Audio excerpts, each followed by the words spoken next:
윙백의 위치, 벤 칠웰이랑 리스 제임스의 위치가 높지 않습니다. 아무래도 리버풀의 공격진들은 부담이 되죠. 오른발. 자, 베르너의 오른발이었어요. 좋았네요. 뭐야? 실수해.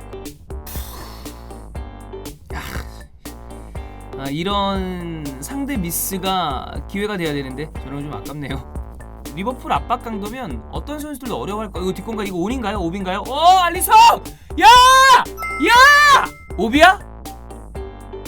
온이야! 아이고. 야, 이거 베르너 나이스 했고요. 에? 자, 오비래요. 마네. 아이고. 저 뭐야? 마네가 최근에 폼이 이 방금 전에 헛발 가지고 얘기하는 거는 좀 무리가 있습니다만 폼이 좀 오락가락하죠. 캉테. 이거 캉테 나이스. 마운트. 와. 야, 마운트. 와, 진짜 마운트 진짜 진짜 잘한다, 마운트. 야, 이거 캉테 패스 받고 이거는 솔로 플레이로 만들었다고 해도 과언이 아닙니다. 자, 이번 주 주중 경기 중에 최고의 빅매치죠. 리버풀 대 첼시 맞대결 안필드에서 펼쳐지는데 전반전이 마무리됐습니다. 스코어는 1대 0입니다. 리버풀 기준으로 0대 1이죠. 메이슨 마운트의 득점이 42분에 터지면서 첼시가 리드한 채 전반전을 마무리했습니다. 자, 일단 라인업을 체크해 볼게요. 리버풀 같은 경우에는 알리송이 개인적인 좀 어려움이 있습니다만 오늘 선발 라인업 이름을 올렸고요. 백포는 로버트슨, 오잔 카박, 파비뉴, 아놀드. 그 다음에 3명의 미드필더는 딱 역삼각형입니다. 마이날둠, 커티스 존스, 티아고 알칸타라. 그 다음에 전방에 피르미누, 사디오 마네, 살라 이렇게 들어가 있고요. 그 다음에 첼시 같은 경우에는 백스리는 우리가 알고 있는 그대로입니다. 리디거, 크리스텐센, 아스피. 왼쪽 칠렐, 오른쪽 리스 제임스. 가운데 조르지뉴랑 캉테를 선택을 했습니다. 전방 쪽에는 티모 베르너를 앞에다 두고 왼쪽 마운트, 오른쪽 지으를 뒀습니다. 경기의 양상은 전체 이 점유율은 리버풀이 53, 첼시가 47 근소하게 앞서 있었는데 초반이랑 후반이랑 분위기가 약간 바뀌긴 했습니다.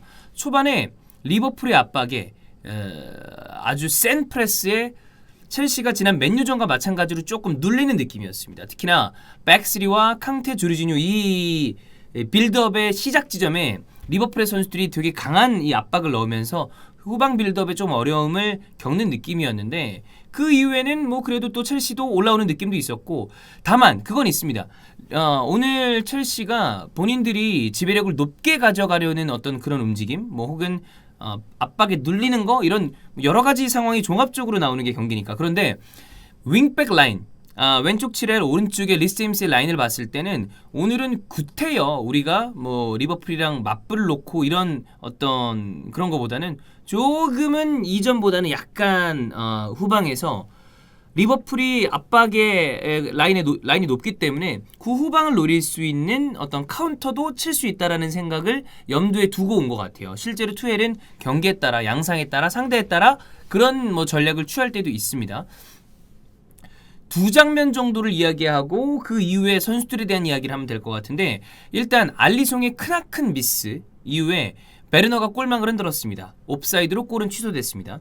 자, 이 규정이 바뀌었기 때문에 옵사이드의 어떤 기준은 이 소매죠.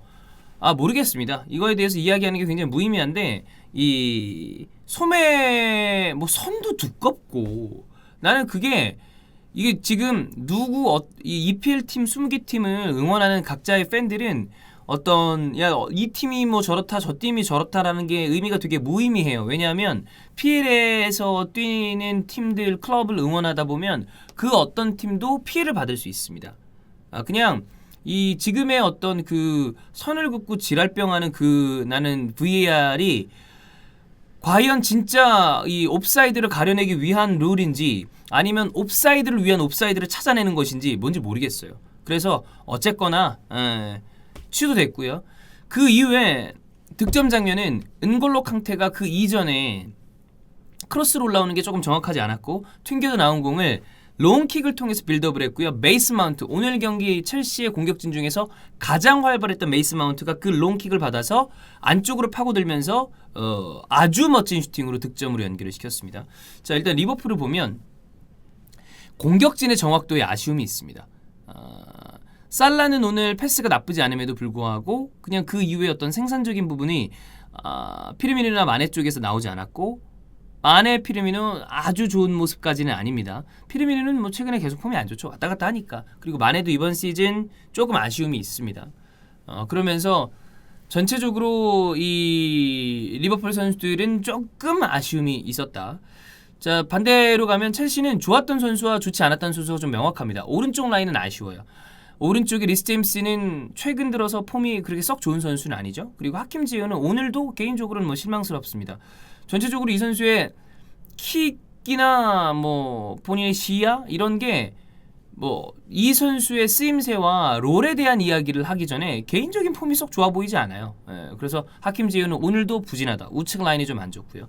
반대로 왼쪽에 있는 메이슨 마운트는 오늘 양팀 통틀어서 가장 훌륭한 모습을 보여주고 있습니다. 굉장히 좋습니다. 그리고 은골로 캉테는 지난 경기 중후반부부터 쭉 좋습니다.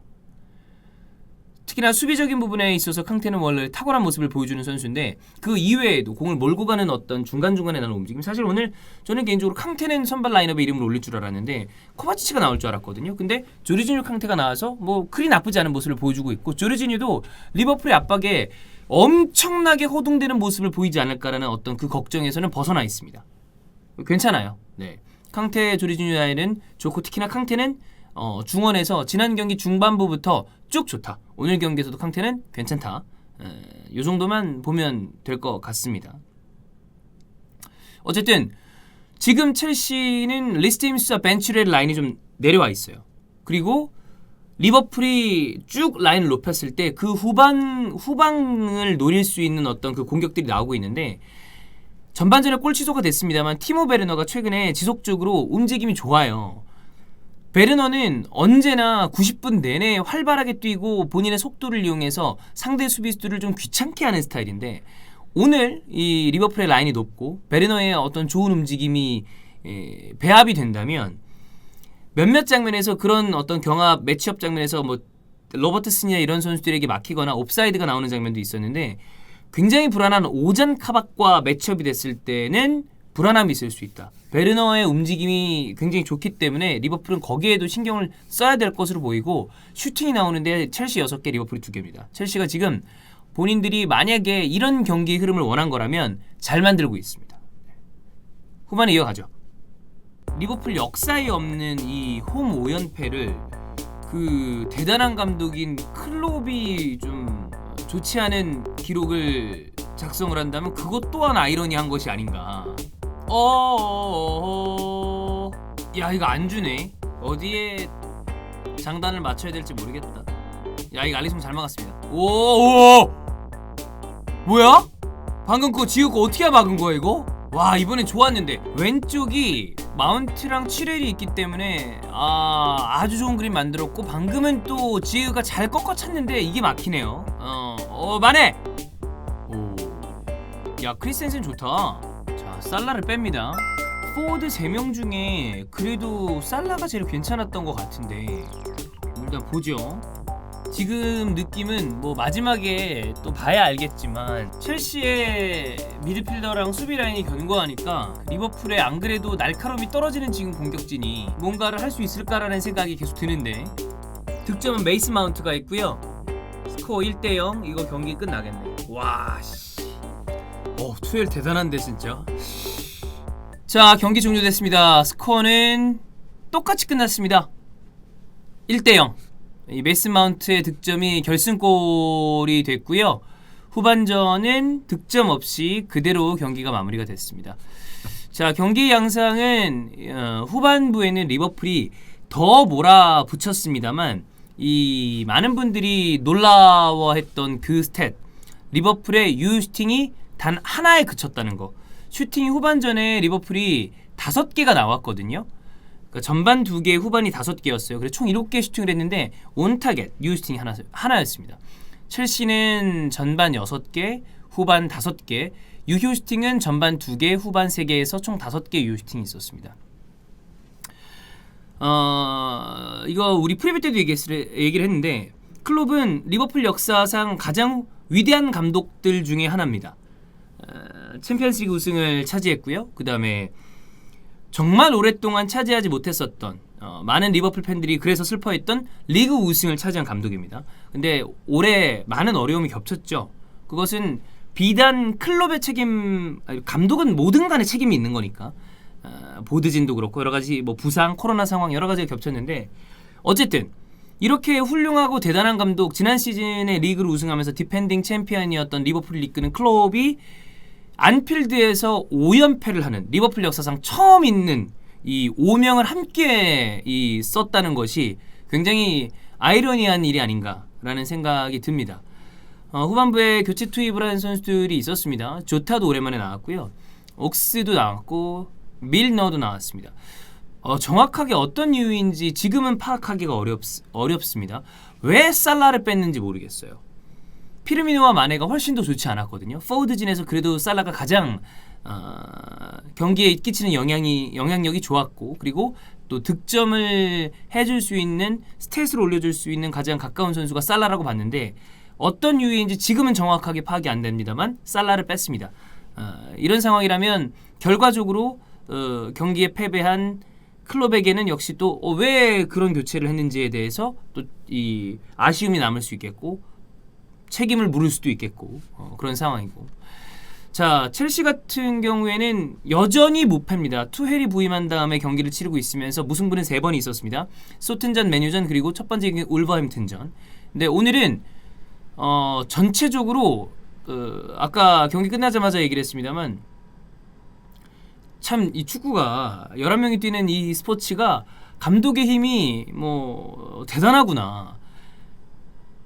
예전에 아르센 벵거가 그런 얘기를 많이 했어요. 수비는 수비수들 혼자 하는 게 아니다. 팀 단위의 어떤 압박, 그 다음에 선수들에 대한 선수들이 가지고 있는 수비적인 마인드, 전술이 중요하다라는 얘기를 했는데 그때 당시에는 사실 그게 이제 조금 힘이 안 실렸던 게 그런 얘기를 하는 이유는 알겠는데 계속 실점을 많이 하니까 실력 있는 수비수 사라 막 이런 얘기 했었거든. 아스날 팬들도 벵거 이 할아버지야 막 이런 얘기하고 그랬었는데 지금 투헬은 그 벵거의 이야기를 직접 몸소 실제로 그게 가능하다는 것을 증명해주고 있습니다.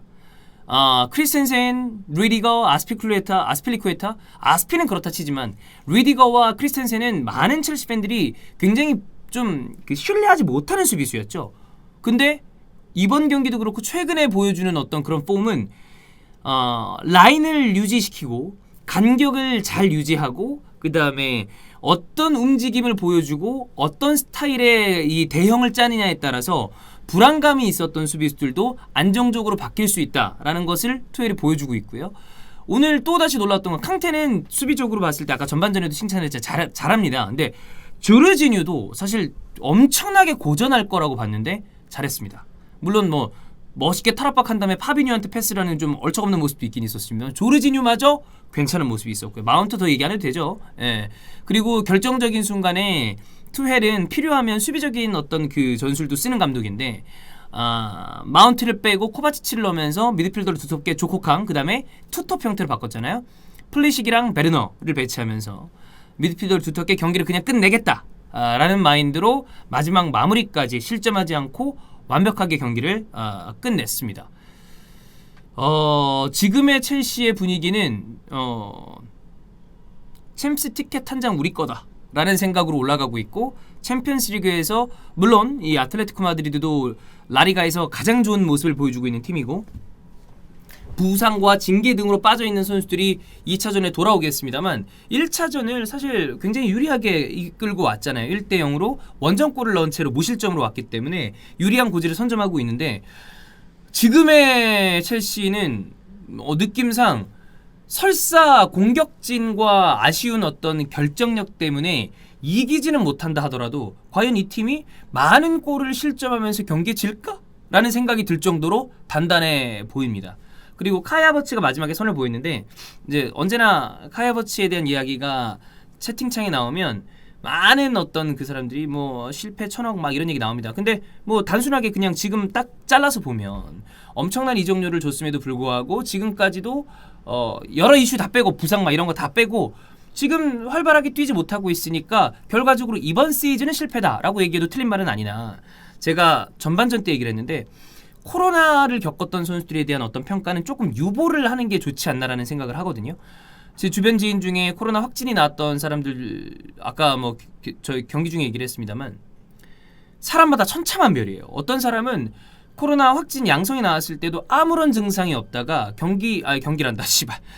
음성 나오고 난 다음에 이제 실생활로 돌아가고 난 다음에도 아무런 문제가 없는 사람도 있는데 양성 나고 나서 너무 많이 아파하고 그리고 후유증에 지금도 시달리는 사람들이 있어요. 운동선수라고 해서 크게 다를 거라고 생각하지 않습니다. 그렇기 때문에 그거는 평가를 좀 유보하고 싶다. 그 전에 하버츠가 대단히 잘했던 거라고 얘기하기도 어렵습니다만 일단 그래서 코로나를 겪었던 선수들에 대한 어떤 평가는 우리가 조금은 더 둬도 되지 않나. 우리가 전 세계적으로 이런 질병을 겪고 있으면서 아직까지 이 질병에 대해서 후유증이 어떻고 이런 게 아주 많은 샘플이 있진 않으니까 그렇습니다.